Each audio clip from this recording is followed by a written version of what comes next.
नंदिनी है? जी महाराज जी प्रणाम। आज तुम्हारा नाम की स्पेलिंग गलत टाइप की हुई है।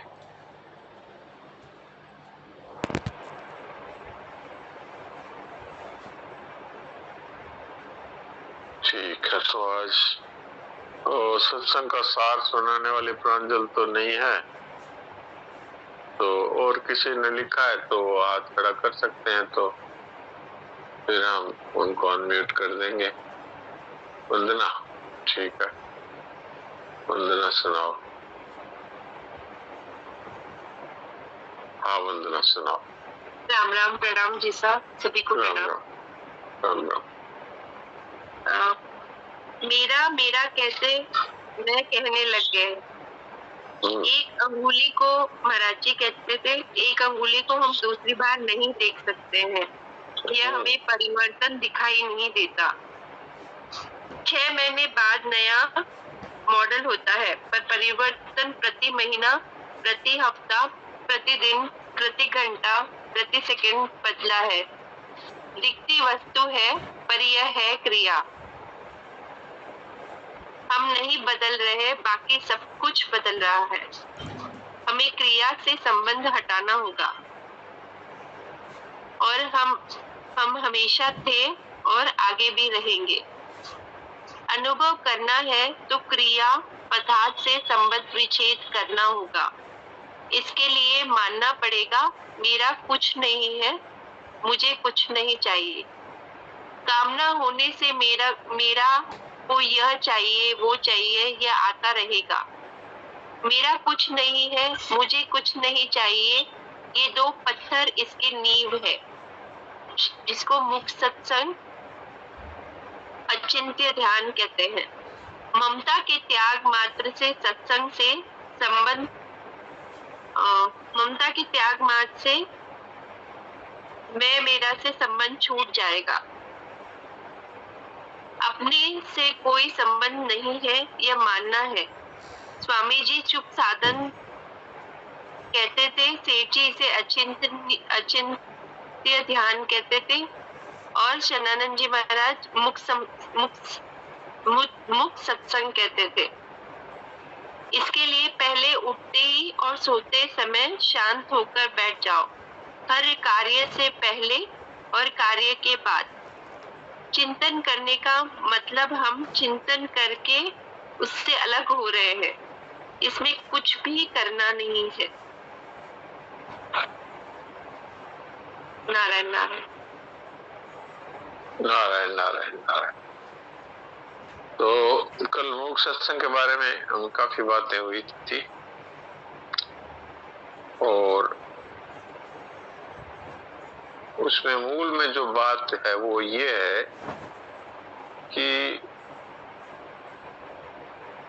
जिस आत्म तत्व को हम अनुभव करना चाहते हैं, वह आत्म तत्व वास्तव में अक्रिय है। तो जो क्रियाएं हैं वो तो उनका आदि और अंत होता है, और आत्मा है वो अनादि है, उसका कभी अंत भी नहीं होता, सनातन है। नित्य सर्वगत स्थानो रचलो यम सनातन, ये आत्मा का स्वरूप है। तो उनको हम प्राप्त करना चाहते हैं क्रिया से। तो आत्मा है वो अक्रिय तत्व है, उसको आप क्रिया से प्राप्त नहीं कर सकते। और विश्राम हमारे जीवन में अत्यंत आवश्यक तत्व के रूप में मौजूद है। कैसे? कोई व्यक्ति पहले खड़ा है तो विश्राम है, फिर दौड़ता है, और फिर दौड़ते दौड़ते फिर खड़ा होता ही है, फिर विश्राम है। तो पहले विश्राम है और पीछे विश्राम है। हमारे भारतीय शास्त्रों में ये साफ लिखा है कि जो आदि और अंत में होता है वो रहता बीच में भी है, और जो आदि और अंत में नहीं होता वो बीच में भी नहीं रहता। तो विश्राम क्रिया से पहले भी है और क्रिया के अंत में भी है। वो विश्राम है, वो साक्षात परमात्मा का स्वरूप है, वो आत्म स्वरूप है। तो मूक सत्संग को इसलिए 2 समय निश्चित किए कि सुबह उठते ही ये शुरुआत है, तो शुरुआत में बैठ जाओ, और जब रात को सोते हैं तो अंत है, तो अंत में बैठ जाओ। और प्रत्येक क्रिया के आदि और अंत में, अब जैसे मैं बोल रहा हूं तो पहले चुप था, विश्राम था, फिर मैं बोल रहा हूं ये क्रिया है, और फिर चुप हो जाऊंगा तो ये विश्राम है। अर्थात प्रत्येक क्रिया के आदि और अंत में विश्राम है, तो बीच में भी विश्राम है। अर्थात विश्राम सब समय ही रहता है। जैसे आत्म तत्व सब समय जो का त्यों रहता है, क्रियाएं बदलती रहती है। जिसका आदि और अंत होता है वो चेतन नहीं होता, वो जड़ होता है। तो क्रिया है, उनका आदि और अंत होता है, इसलिए वो जड़ है। तो उस तत्व की प्राप्ति के लिए हमको क्रिया रहित होना होगा। तो क्रिया रहित मनुष्य तभी हो सकता है जब वो ममता और कामना का त्याग कर दे, तब वास्तव में ही वो क्रिया और चिंतन से रहित होगा। ममता रहेगी तो चिंतन होगा, कामना रहेगी तो चिंतन होगा।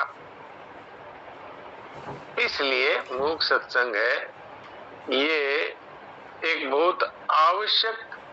कल शरणाजी महाराज के जो पत्र था उसके अंदर तो ये आई थी बात कि मूक सत्संग सब साधनों की भूमि भी है और एक स्वतंत्र साधन भी है। अर्थात जितने भी साधन हैं उन सब साधनों की भूमि है। अर्थात आप चाहे कोई सा भी योग करें, उसमें आपको शांत होना ही है। कोई सा भी योग करें, अशांति में कोई योग नहीं होगा। तो शांत होने का मतलब है विश्राम। और विश्राम कब मिलेगा? जब हम करने लायक कर्म को करेंगे और न करने लायक को छोड़ देंगे। अगर न करने लायक को हम करते रहेंगे तो विश्राम मिलेगा? न करने लायक कर्म को करने के बाद क्या कोई शांत हो सकता है? इसलिए कर्तव्य को करना है, और अगर कर्तव्य अर्थात करने लायक कर्म अगर हम करेंगे तो स्वतः ही हमें शांति के रूप में विश्राम मिल जाएगा। ये एक तरह का वैज्ञानिक प्रयोग है। तो कल मूक सत्संग के बारे में बहुत सारी बातें हुई थी।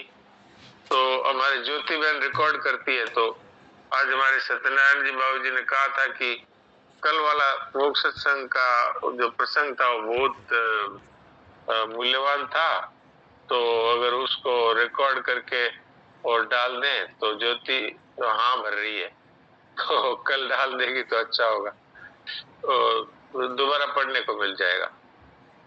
उसमें बहुत सारी अच्छी बातें आई थी, ऐसा मैं भी मानता हूँ। और मैं भी कई बार दोबारा सुनता हूँ उसको, कि जो कुछ बोला गया वो तो भगवान बोलाते हैं, तो अपने को भी सुनना ही चाहिए ना कि भगवान ने क्या बोलाया, और उस पर मनन भी करना चाहिए। तो कल 29 तारीख वाला जो सत्संग है वो अब YouTube में तो जाता ही है, वो सत्संग ग्रुप में डालते ही हैं। तो जो सत्संग ग्रुप से जुड़े हुए हैं हमारे भाई बहन, उनको तो स्वतः ही मिल जाएगा, और जो नहीं जुड़े हुए हैं वो मेरे WhatsApp नंबर पे अपना नंबर भेज दें तो मैं उनको सत्संग ग्रुप में जोड़ लूंगा। वैसे तो प्राय सभी हमारे भाई बहन जुड़े हुए हैं, और कोई कोई नहीं जुड़े हुए हैं तो मेरा WhatsApp नंबर अभी जयेश भाई डाल देंगे अभी चैट बॉक्स में, उसको खोल करके वो नंबर आप नोट कर लें, उसके ऊपर मुझे अपने नंबर भेज दें और नीचे लिख दें मुझे सत्संग ग्रुप में ऐड कर लीजिए, तो मैं ऐड कर सकता हूँ उनको। और मंगल बुध बृहस्पति को गीता रस धारा का एक सत्संग होता है। तो आज बुधवार है, आज भी होगा, कल भी हुआ था 9 से 10। वो अमेरिका से दीप्ति जी पारी हैं, वो बड़ी विदुषी महिला हैं और महाराज जी के सिद्धांतों पर बोलती है। और साधक संजीवनी पर वो बहुत गहरी और गंभीर बातें कहती है। तो मैं भी उसमें जुड़ता हूँ। अपने भाई बहनों में भी कई जुड़ रहे हैं, जैसे संतोष भाई पंसारी जुड़ रही है, सुनील दास जी जुड़ रहे हैं, ये जयेश भाई ने मेरे व्हाट्सएप नंबर डाल दिए। तो इस पर जिनको सत्संग ग्रुप में जुड़ना है वो अपना नंबर इस पे दे दें, अपना नाम लिख दें, तो मैं उनको सत्संग ग्रुप में जोड़ लूंगा।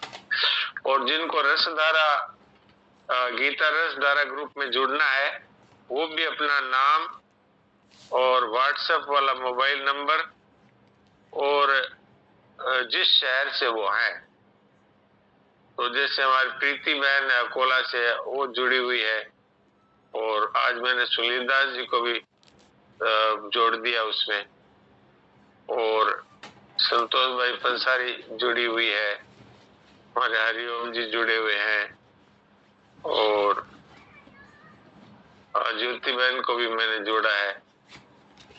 तो और एक और बहन है गायत्री, उन्होंने भी मुझे कहा तो मैं उनको भी जोड़ दिया। हमारे उसके कोऑर्डिनेटर है सुधा जी, उनके पास मैंने उनके नंबर और नाम और शहर लिख के भेज दिया। तो ये एक बहुत ही सरस और बहुत ही ज्ञानवर्धक, साधकों के लिए उपयोगी सत्संग होता है। वो मंगल बुध बृहस्पति होता है, अमेरिका से ही ये प्रसारित होता है। और वैसे हिंदुस्तान में जो बहुत सारे, इसमें शायद 300 के आसपास मेंबर्स हैं, तो उनमें वो लोग भी सहयोग करते हैं, जैसे सुधा जी है, महेश जी गोयन का है, और कई है जो उसमें करते हैं। तो जो भाई बहन उसमें रुचि रखते हो वो भी मेरे व्हाट्सएप नंबर पे अपना नाम और शहर का नाम और अपने व्हाट्सएप मोबाइल नंबर लिख करके दे दें। और हमारे लिए एक प्रसन्नता की बात ये भी है कि वो दीप्ति जी की माता जी भी हमारे इसमें जुड़ती है, आज भी जुड़ी हुई है। तो और भी भाई बहनों को हम लोग अगर इन ग्रुपों में जोड़ेंगे, चाहे पारिवारिक सत्संग में जोड़े, चाहे गीता रसधारा सत्संग में जोड़े, इससे भगवान प्रसन्न होते हैं और हमारी साधन में उन्नति होती है स्वतः, बिना कुछ किए। क्योंकि हमने दूसरों के हित में अपनी रुचि दिखाई और भगवान कहते हैं वो मुझे ही प्राप्त होंगे। ते प्राप्नुवन्ति मामेव सर्वभूत तेरता। संजय सेठ जी कहा करते थे कि अगर आप किसी को लाकर सत्संग में बिठा देते हैं तो उसके दलाली में आपका कल्याण हो जाएगा। तो ये उनकी भाषा एक व्यापारी की भाषा है, पर ये सत्य बात है। और ये तो हम सब ने सुना ही हुआ है कि अंतकाल में किसी को राम नाम सुना दे तो उसका तो कल्याण होगा ही, और उसके फल स्वरूप हमारा कल्याण भी निश्चित हो जाता है, क्योंकि भगवान के यहाँ पर ही ऐसा विधान है। तो हम लोगों को ये सत्संग जो है ये एक अमूल्य वस्तु हमें प्राप्त हो गई भगवान की कृपा से। 3 बातें दुर्लभ बताई है शास्त्रों में: मनुष्यत्वम, मुमुक्षुत्वम, महापुरुष संश्रयः। मुमुक्षा अर्थात मुक्ति की इच्छा, और मनुष्य जीवन अर्थात जो हम बने गए, भगवान की कृपा से मनुष्य बन गए, तो मनुष्यत्वम, मुमुक्षुत्वम, महापुरुष संश्रयः, महापुरुषों की संगति। तो अब अपने साधक संजीवनी और गीता जी और ये सत्संग ग्रुप में जुड़े हुए हैं, तो अब संतों की बातें ही यहाँ पर अपने को मिलती है। और सत्संग ग्रुप में मैं तो संतों के प्रत्यक्ष वचन भी डालता हूँ। सन्नान जी महाराज के अमृत वचन सुबह सुबह में एक क्लिप प्राय डाल दिया करता हूँ, और स्वामी जी महाराज का भी एक प्रातःकालीन सत्संग है, वो भी मेरे डालने की रुचि रहती है। तो सत्संग ग्रुप से जुड़े हुए भाई बहनों को स्वतः ही मिल जाता है। तो महापुरुष से भी हमारे उपलब्ध है। तो इसलिए हम लोग बहुत बहुत ही विशेष व्यक्तियों में से हैं। भारतवर्ष में जन्म हुआ, विदेशों में बेचारे जो खाड़ी देशों में है वो मांस भक्षण करते हैं और रात दिन विषय भोगों में फंसे हुए वो पशुओं की तरह ही रहते हैं और मर के पशु बन जाते हैं वापस। लेकिन हम लोगों का कितना अच्छा एक विशेष बात है। जानकी मल जी, आप मुझे व्हाट्सएप पे ये मैसेज भेज दीजिए। व्हाट्सएप चैट बॉक्स खोल लीजिए, इसमें व्हाट्सएप नंबर मेरे दिए हुए, तो यदि आप उसमें देंगे तो मुझे मिलेगा। चैट बॉक्स तो अभी जैसे ही सत्संग समाप्त होगा वो चैट बॉक्स भी समाप्त हो जाएगा और इस बीच में मैं अभी नोट नहीं कर पाऊंगा, इसलिए मेरे व्हाट्सएप नंबरों पे आप ये रिक्वेस्ट भेज दीजिए और वो भी लिखिए कि आप पारिवारिक सत्संग में जुड़ना चाहते हैं कि गीता रसधारा में जुड़ना चाहते हैं, तो मुझे जरा ज्यादा सुविधा होगी। और दोनों में जुड़ना चाहते हैं तो दोनों का लिख दें, तो दोनों में जोड़ लेंगे। तो आज मीरा चरित हम लोग अब पढ़ते हैं। तो परसों तो नंदिनी नहीं थी इसलिए मैं नहीं पढ़ा था, तो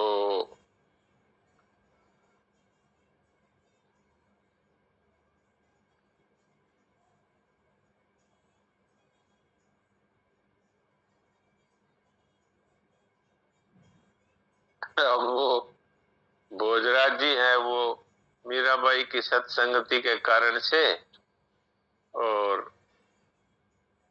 अब वो चंदन का टीका लगाते हैं और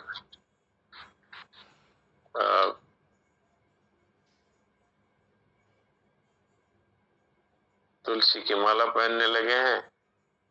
तो उनकी माता जी है भोजराज जी की, वो भी चिंतित हैं और उदा जो उनकी बहन है वो तो चिंतित है ही।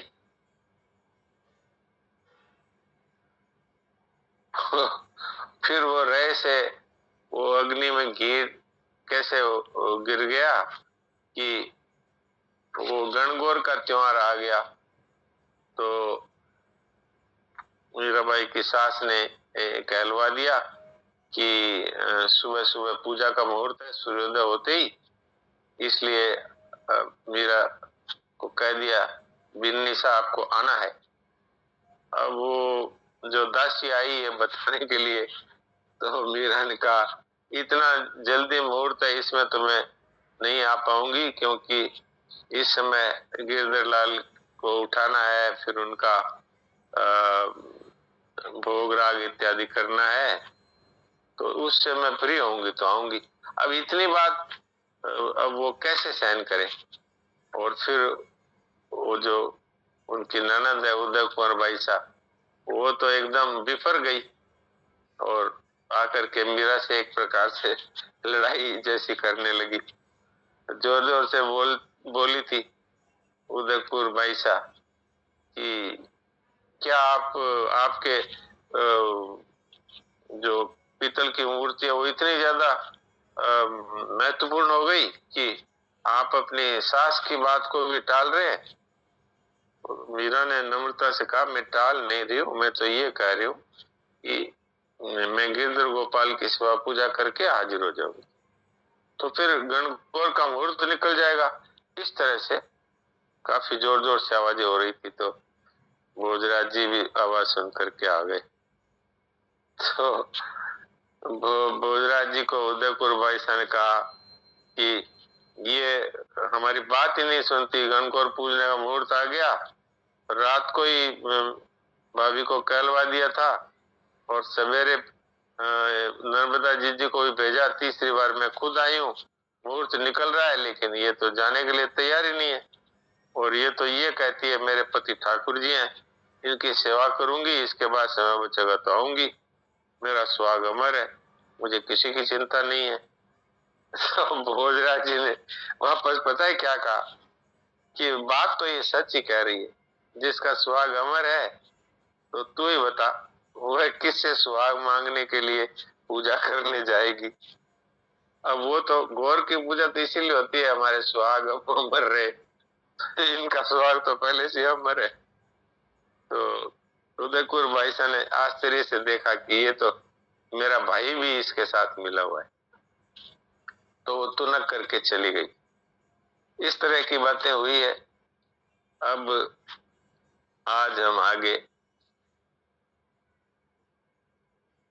सुनते हैं।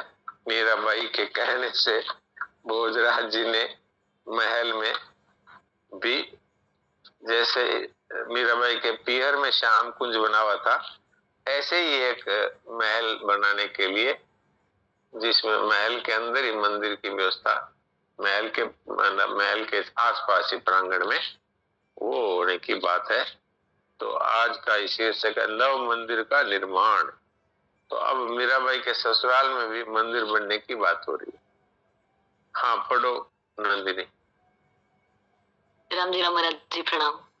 राम राम। आपको कोई कष्ट असुविधा हो तो हुक्म करे, भोजराज ने मीरा से पूछा। एक अर्ज करूं, मानेंगे? क्यों नहीं, फरमाइए, वचन दीजिए। वचन? अभी और कुछ बाकी रह गया है? यदि अब भी आपको विश्वास नहीं तो फिर मेरा जीवित रहना व्यर्थ है। उनका गला संभालते संभालते भी थोड़ा कांप गया। यह क्या फरमाते हैं आप? मीरा उतावली से ये मैं आपको बता दूं, ये मीराबाई और उनके पति भोजराज जी की आपस में बात हो रही है। हाँ, अब पढ़ो। यह क्या फरमाते हैं आप? मीरा उतावली से बोल पड़ी। बात इतनी ही है कि आप मुझे इस प्रकार आदरयुक्त संबोधन न दें। तो हुक्म हो, कैसे बोलूं? फिर हुक्म। देखिए, मैं अर्ज नहीं करना चाहता, पर आप मान नहीं रही हैं। पत्नी का संबोधन कर नहीं सकता और दूसरा कुछ मेरी इस तुच्छ बुद्धि में आया नहीं, इसलिए आप ही फरमाइए कि क्या कहूँ। जैसे दो बराबर वाले संबोधन करते हैं, जैसे दो मित्र, आदमी या स्त्रियां। गुजरात जोर से हंस पड़े। स्वयं को स्त्री मान लेना कठिन है, वैसे ही आपको पुरुष समझना भी मेरी शक्ति से बाहर है। अब कहिए क्या करूं? यह आप क्यों, तुम कहा जा सकता है। नहीं, अपने से श्रेष्ठ को आप ही कहा जाता है। इतना सा शिष्टाचार तो आता है भोज को। वे फिर हंसे। श्रेष्ठ कहा, कितनी तो छोटी हूँ आपसे। मीरा ने मुस्कुराकर उनकी ओर देखा। कौन कहता है यह बात? आप बहुत बड़ी हैं मुझसे। नाप तौल कर देखें। मीरा की इस बात पर दोनों की सम्मिलित हंसी सुनकर बाहर बैठी दासियां भी मुस्कुरा पड़ी। भीतर का अथवा बाहर का? भोजराज ने मुस्कुराकर पूछा। मीरा ने बात बदली। एक निवेदन है, मेरते में तो संत आते ही रहते थे, यहाँ सत्संग नहीं मिलता। प्रभु के प्रेमियों के मुख से झरती उनकी रूप गुण सुधा के पान से जो सुख प्राप्त होता है, वह जोशी जी के मुख से पुराण कथा सुनने से नहीं मिलता। गुजराज गंभीर हो गए।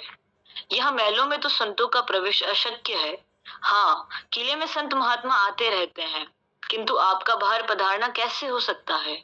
सत्संग बिना तो प्राण तियासा मरे, सत्संग के बिना तो प्राण तृष्णा से मरे जाते हैं। ऐसा करें, कुंभ श्याम मंदिर के पास एक मंदिर बनवा दे, वहां आप नित्य दर्शन करने के लिए पधारे। मैं भी प्रयत्न करूंगा कि गढ़ में आने वाले संत वहां मंदिर में पहुंचे। इस प्रकार थोड़ा बहुत ज्ञान मैं भी पा जाऊंगा, जैसे आप उचित समझे। श्री जी का आदेश मिलते ही मंदिर बनना आरंभ हो गया। अंतपुर में एक दूसरी से पूछा गया, महल में स्थान का संकोच था क्या? यह बाहर क्यों मंदिर बन रहा है? अब पूजा और गाना नाचना बाहर खुले में होगा। सिसोदियों का विजय ध्वज तो फहरा ही रहा है, अब भक्ति का ध्वज फहराने के लिए यह भक्ति स्तंभ बन रहा है। जितने मुंह उतनी बातें। मंदिर बना और शुभ मुहूर्त में प्राण प्रतिष्ठा हुई। धीरे धीरे सत्संग बढ़ चला। उसके साथ ही साथ मीरा का यश भी शीत की सुनहरी धूप सा सुहावना होकर पसरने लगा। उनके भजन और उनकी बातें सुनने के लिए भक्तों संतों का मेला लगने लगा। उनके भोजन, आवास और आवश्यकता की व्यवस्था भोजराज की आज्ञा से जोशी जी करते हैं। गुप्तचरों से इन सभी बातों का ज्ञान महाराणा को होता। कभी कभी वे सोचते, बड़ा होना भी कितना दुखदायी है। यदि मैं महाराणा अथवा ससुर न होता, मात्र कोई साधारण जन होता, तो सबके बीच बैठकर सत्संग सुधा का पान कर पाता। यह भाग्यहीन सांगा वेश भी बदले तो पहचान लिया जाएगा। जैसे जैसे बाहर मीरा का यश विस्तार पाने लगा, राजकुल का स्त्री समाज उसकी निंदा में उतना ही मुखर हो उठा। किंतु मीरा इन सब बातों से बेखबर अपने पथ पर दृढ़ता पूर्वक पग धरते हुए बढ़ती जा रहे थे। उन्हें ज्ञात हो भी कैसे, भोजराज सचमुच उनकी ढाल बन गए थे। परिवार के क्रोध और अपवाद के सैल वे अपनी छाती पर झेल लेते। नारायण नारायण नारायण नारायण। तो ये भोजराज जी को मीराबाई ने कहा कि मेरी एक अर्ज है, आप मानेंगे? तो भोजराज तो एक प्रकार से मीरा को भगवान की भक्त मानते हैं ना, तो आदर का संबोधन देते हैं। तो मीरा कहती है आप मुझे आदर वाला संबोधन मत दीजिए, तो हुक्म फिर मैं आपको कैसे बोलूं? तो फिर मीरा कहती है फिर आप हुक्म कह रहे हो। इस तरह से इनमें बातें होती है। फिर मीरा ने कह दिया कि मेड़ते में तो संत आते रहते थे, वहां सत्संग मिलता था, अब यहाँ सत्संग मिलता नहीं, तो मेरा मन छटपटाता है। तो अगर यहाँ पर कोई मंदिर बन जाए तो भोजराज जी ने कहा कि महलों में तो संतों का प्रवेश संभव नहीं है यहाँ पर। हाँ, महल के बाहर किले में संत महात्मा आते रहते हैं, तो फिर आप वहाँ कैसे इतनी दूर, आपको भी जाना यहाँ से आज्ञा नहीं मिलेगी। तो मीरा सीधा सीधा ही कह देती है सत्संग बिना तो प्राण तीसाया मरे। तो ऐसा करें कि हम आपको कुंभ श्याम के मंदिर के पास एक मंदिर बनवा देते हैं, वहां पर संत महात्मा आएंगे, आप भी जा सकते हैं, मैं भी वहां आ सकता हूँ। इस तरह से फिर वहां पर मंदिर बना, उसमें प्राण प्रतिष्ठा भी हो गई और जो सत्संग भजन चलने लगा और संतों का भी उसमें आना जाना, भोजन आवास सब व्यवस्था भोजराज जी करते। अब इसके आगे बहुत सारी बातें होगी, तो वो फिर आपके सामने आएगी। ये मेरा चरित्र है, ये भक्ति से तो भरा हुआ है ही, साथ साथ में इसमें जो कथानक है वो बड़ा ही रुचिकर है। तो हम सब लोगों का भाग्य है जो हमको ये सब सुनने को मिल रहा है। तो अब किसी का कोई प्रश्न है तो प्रश्न रख सकते हैं, और नहीं तो फिर अपने सीता भाई क्या बोलती हैं, बोलिए सीता भाई। हाँ बोलिए, क्या बोलते हैं? राम राम, प्रणाम। राम राम। आपकी कृपा से, भगवान जी की कृपा से, आपके आशीर्वाद से बहुत बहुत धन्यवाद है कि हम लोग को इतना ज्ञान मिल रहा है। क्या क्या बताऊं, मैं कुछ बता नहीं पा रही हूँ। ये तो भगवान की कृपा है हम सब पर। जैसे मंगलवार बुध कौन चैनल में होगा, 3 दिन का बताइए ना, मंगल बुध बृहस्पतिवार। हाँ, किसमें है, मेरे को जोड़ लीजिए ना। हाँ जोड़ देंगे, आपका मुझे पता है, आपका नाम भी पता है, और आप कहाँ रहती हैं, कौन से शहर में अभी? शिवसागर, डिमोचराली, शिवसागर डिस्ट्रिक्ट। ये कौन से में है, बंगाल में है कि उड़ीसा में है कि महाराष्ट्र में है? आसाम में शिवसागर।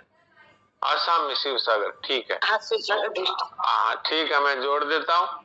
और फिर जैसे यहाँ जूम में आप जुड़ते हैं ना, हाँ, ऐसे ही आप जुड़ सकते हैं। वो जो नीले रंग की लिंक है उस पर क्लिक कर देंगे तो आप जुड़ जाएंगे।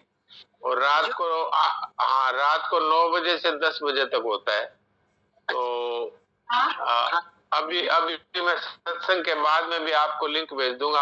आज भी आप जुड़ सकते हैं, नहीं तो आप कल जुड़ सकते हैं, ठीक है? जूम चैनल में क्या? हाँ जूम में ही है, आपको कुछ नहीं करना है। आपको जो मैं भेजूं उस लिंक पे आप क्लिक कर देना, बस तो हो जाएगा काम। अच्छा, और भगवान की, आपके आशीर्वाद से, भगवान की कृपा से, आपकी छोटी पोती 12 में थी ना, अच्छा नंबर लेके पास हो गई। अच्छा, बड़े आनंद की बात है, बहुत भगवान की कृपा। आप लोग के आशीर्वाद से बहुत अच्छा नंबर लेके पास हो गई आज। जी जी जी, बहुत आनंद की बात है। भगवान जी को बहुत बहुत धन्यवाद, बहुत बहुत आपका प्रणाम भगवान। आप लोग की कृपा से हुई है बस। कोई बात नहीं, हम आपको प्रणाम करते हैं। अब समय पूरा होने वाला है, तो अपने 1 मिनट के लिए देवकी नंदन जी से बात कर लेते हैं, कुछ संतों के वचन सुन लेते हैं। राम राम, राधे राधे। राधे राधे। हाँ, सुनाइए देवकी जी कुछ। नारायण नारायण नारायण। कामना पूर्ति और अपूर्ति का परिणाम समान है। समान है। अर्थात दोनों ही दशाओं में पराधीनता ही रहती है। जो मानव को स्वभाव से प्रिय नहीं है